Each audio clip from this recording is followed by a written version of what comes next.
Welcome back to Nomenclature. In today's lesson, we will learn the rules for naming ionic compounds, so have your periodic table with you as you take notes. Why do bonds form? Most elements are not stable in their elemental state. Think about the noble gases. Atoms are most stable when the valence shell is full of electrons, which is an octet, so they bond to other atoms to become more stable. Strong electrostatic forces, which is a difference in charge, attract oppositely charged ions in ionic bonds. Electron attraction to a nearby nucleus creates covalent bonding. Once the forces of attraction are stated, the new compound has no charge in both ionic and covalent compounds, and compounds are neutral. Why do ionic bonds form? Strongly electronegative nonmetals are able to gain electrons from the less electronegative metal atoms, which lose electrons. This gives both atoms charge, which makes them ions. Oppositely charged ions attract, these are the electrostatic attraction forces, in whole number ratios and tend to form crystals, hence ionic bonding. Binary ionic compounds. Binary means of two parts, so only two specific elements will be involved. An element's cation or positive ion binds to another element's anion, the negative ion, and there can be more than one of each anion or cation in the final compound form.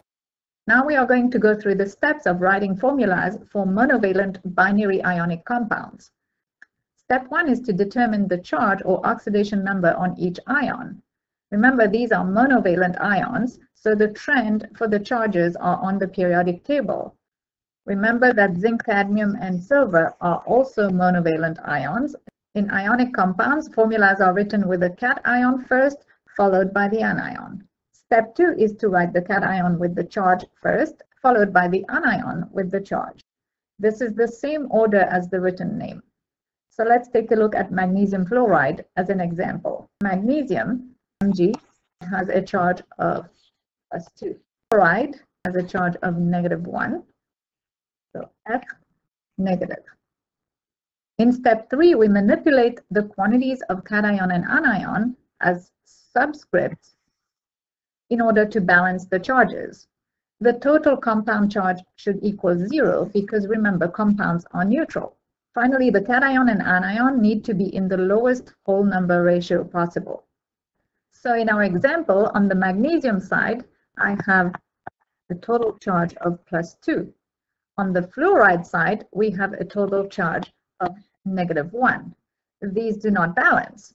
So I need to have 2 fluoride ions in order to balance the charge on the magnesium ion. +2, -2, now they cancel out. So my final formula will have 1 magnesium ion for every 2 fluoride ions. When we write formulas, ones are assumed, so my final formula written correctly will be Mg F2. Notice that in my final formula, there are no positive or negative charges included anymore. The quantities of each ions are written as subscripts. And finally, ones are assumed, so there is no subscript next to magnesium because we just assume 1 magnesium. Let's practice some more. Barium iodide. Barium has a charge of +2 and iodine has a charge of -1. So in order to balance the charges, we have a total of +2 on the barium side. We have a total of -1 on the iodine side. Again, in order to balance, I would need 2 iodines. So I multiply that by 2. And now the charges cancel out. So my final formula for barium iodide would be for each 1 barium, I have 2 iodide ions, and I write it as a subscript. Calcium oxide. Calcium has a charge of +2. Oxygen has a charge of -2. So they already balance out and cancel each other out. So for each calcium, I need 1 oxygen. Magnesium chloride. Magnesium has a charge of +2. chloride has a charge of -1. So in order to balance the charges, we need 2 chloride ions to balance the magnesium charge. So my final formula will be 1 magnesium for every 2 chlorides. Sodium nitride. Sodium has a charge of +1. Nitride has a charge of -3. So this time we have to balance the sodium side. We need 3 sodiums to balance out the -3 charge on the nitride. So my final formula will be 3 sodium ions for every 1 nitride ion. I'm going to show you a shortcut crisscross method for writing formulas. This works 90% of the time, but you have to be careful. Let's do barium iodide. We have a charge of +2 on the barium side and a -1 on the iodide side. So we crisscross, or we could call it swap and drop. So the +2 from the barium crisscrosses to the iodide side and drops to the bottom. And the -1 swaps from the iodide side and drops to the barium. So when we write the formula, we say Ba got the 1 from iodide. We assume a 1, so I don't put a number. And I gets the 2 from the barium. Calcium oxide, again, we swap and drop or crisscross. So the 2 from the calcium goes to oxygen as a subscript. The 2 from the oxygen goes to calcium as a subscript, and we get the formula Ca2O2. Now this is where it doesn't always work. Remember, we have to reduce formulas to the lowest possible whole number ratios. So if you use that method, you would have to reduce that to CaO. To name a monovalent binary ionic compound from a formula, all we do is name the cation and anion in order, and we are done. So for example, NaCl, Na is sodium, so I write sodium.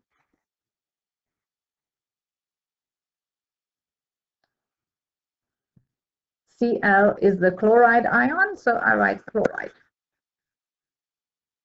And we are done. Magnesium chloride, same thing, magnesium.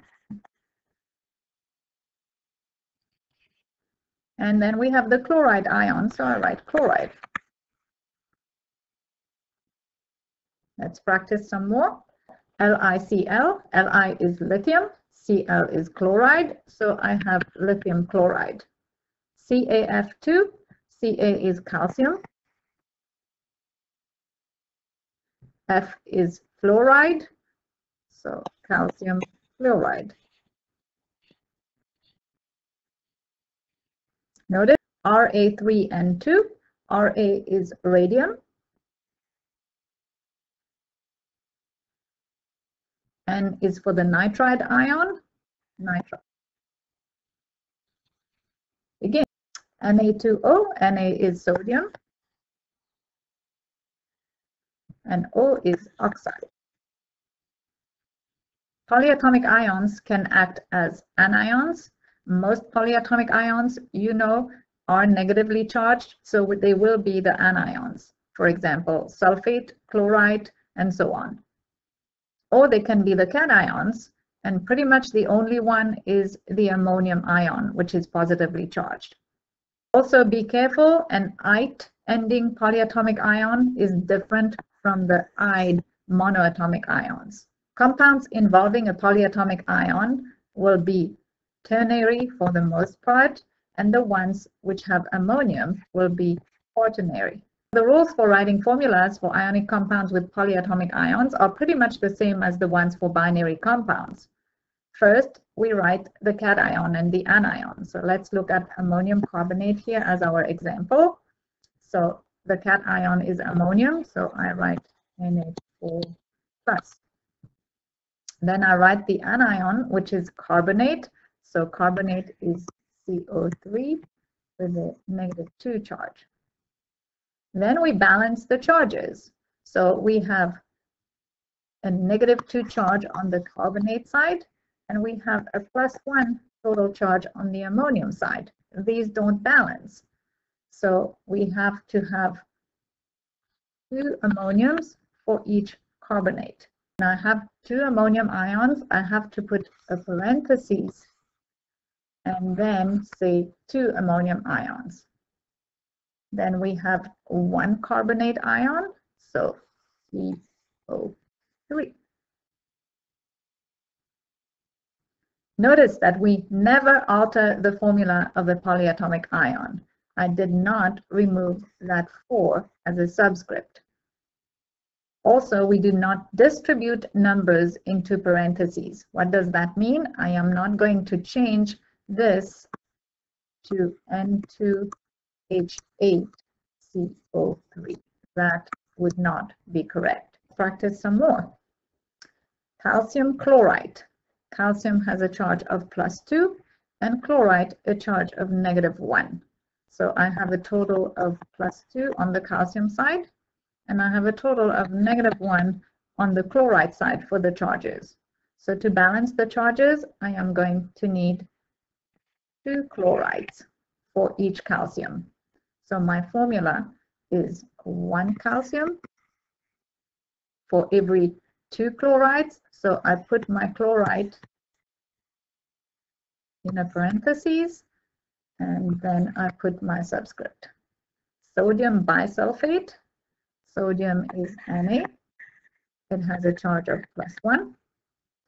Bisulfate is HSO4 with a charge of -1. So the charges balance already.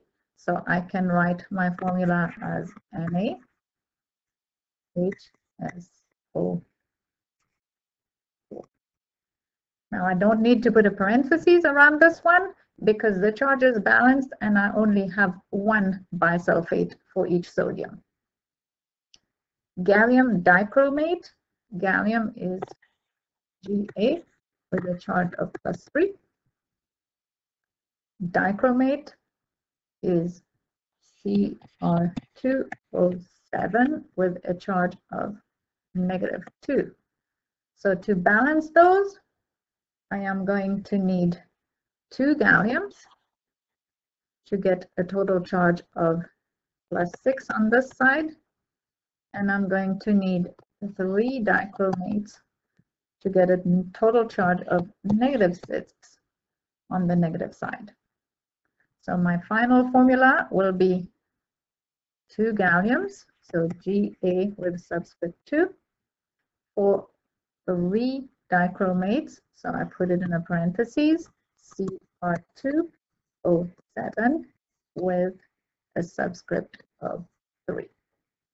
To name ionic compounds with polyatomic ions, all we do is write each ion's name with the positive ion first, followed by the negative ion. We do not change a polyatomic ion's name or formula ever.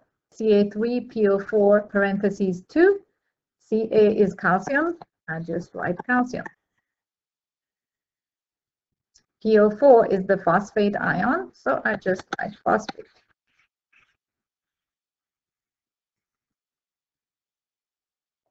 Let's practice a few more. LiCN. Li is lithium. Cn is the cyanide ion, so lithium cyanide. Sr3PO32, we have strontium.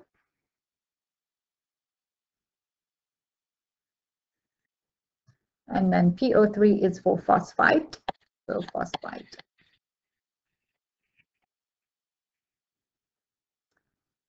ZnOH2, Zn is for zinc.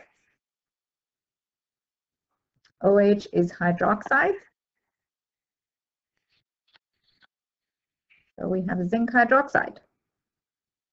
NH43BO3. NH4 is ammonium.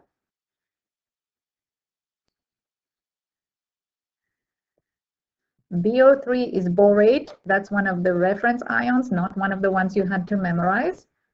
So borate.